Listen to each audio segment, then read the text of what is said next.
નમસ્કાર, CN live Gujarati ન્યૂઝમાં આપનું સ્વાગત છે। વાત કરીએ સમાચારની। મધ્ય ગુજરાતમાં ચૂંટણી પ્રચારનો ધમધમાટ શરૂ થયો છે। વડોદરા શહેરમાં અમિત શાહનો રોડ શો યોજાયો હતો।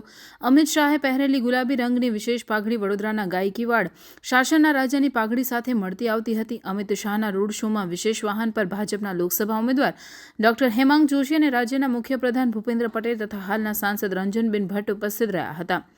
વડોદરા શહેરમાં રાજ્યના ગૃહપ્રધાન અમિત શાહનો રોડ શોમાં આગળના ભાગે શહેર જિલ્લાના તમામ પદાધિકારીઓ ચાલતા હતા।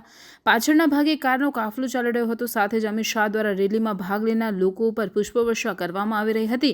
સાંજે 7 વાગે શરૂ થયેલા રોડ શોનું રાત્રે 8:15 કલાકે સમાપન કરવામાં આવ્યું હતું।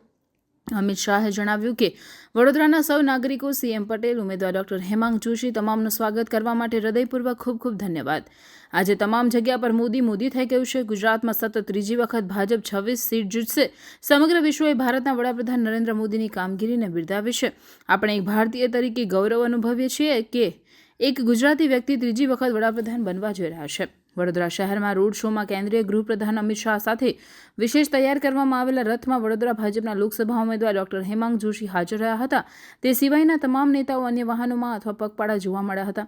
રોડ શોમાં માંડવી ગેટ પહેલા પ્રભુ શ્રી રામ પરિવારનો ફ્લોટ્સ તથા નાના બાળકોએ 10,000 મ્યુઝિક તૈયાર કરેલ અમિત શાહની છબીએ અનોખું આકર્ષણ જમાવ્યું હતું।